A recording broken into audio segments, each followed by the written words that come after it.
একটা দেশলাই কাঠি জ্বালা। দেশলাইয়ের আগুনে আমাদের শুধু বিড়ি জ্বালানোর কাজে লাগছে, আর কিছু কাজে লাগছে না।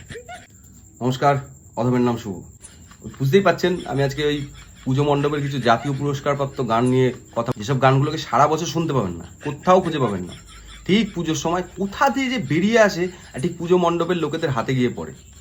আর ওরা চালাবে সারা সকাল থেকে শুরু করবে একদম রাত্রির অবধি, পাড়ার মাইকগুলো মাথার উপরে একদম তাণ্ডব তাণ্ডব, এই গানের তাণ্ডবে আর কিছু মানে কি বলবো। আর দেখুন, গানগুলো এমনি তো ভালো, ঠিক আছে, দু রকম ইমোশন আছে। একটা সিঙ্গেলদের জন্য ইমোশন, একটা যাদের ধরুন প্রেমিক প্রেমিকা আছে তাদের জন্য এক ধরনের ইমোশন। সিঙ্গেলদের জন্য ইমোশনগুলো নিয়ে কথা বলি, প্রেমিক প্রেমিকার ইমোশন তারা বুঝে না। আমি সিঙ্গেল, আমি আমার ইমোশন নিয়ে কথা বলবো।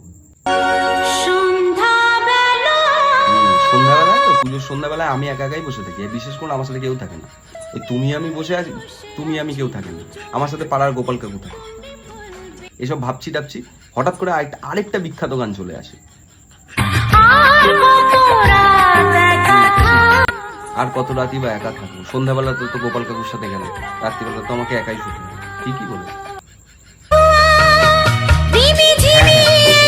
সাবন দিয়ে একেবারে মানে ধুয়ে দিতে, পাঞ্জাবি তারপরে শাড়ি এগুলো যেন কেউ পরতে না পারে।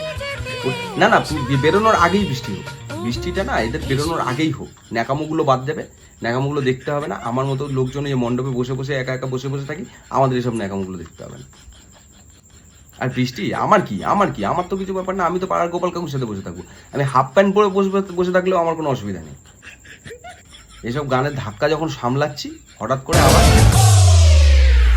এবার কেন অন্যরকম পুজো না, আমার কিছু চেঞ্জ, আমার কিচ্ছু চেঞ্জ।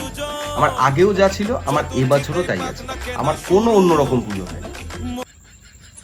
এই যে গানগুলো বাজে না, এগুলো জানেন তো অ্যাকচুয়ালি সিঙ্গেলদের ইরিটেট করার জন্য বাজে। আমাদের মতো যারা সিঙ্গেল আছে তাদেরকে ইরিটেট করার জন্য এই পাড়ার মণ্ডপের এই পুজো কমিটির লোকজনগুলো এই গানগুলো ইচ্ছা করে বাজে। এক একবার আমার মনে হয় কি যে কোনো একটা মেয়েকে পটিয়ে নিয়েছে এই পাড়ার মণ্ডপের কমিটির লোকজনকে গিয়ে দেখাই, কিন্তু তারপরে ভাবি যে ঠিক আছে, এতটাও ডেয়ারিং হওয়ার কিছু হয়নি।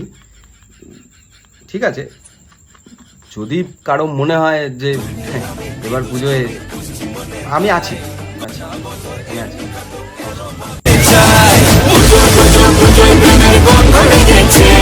তোমার আমার ভালোবাসার গল্প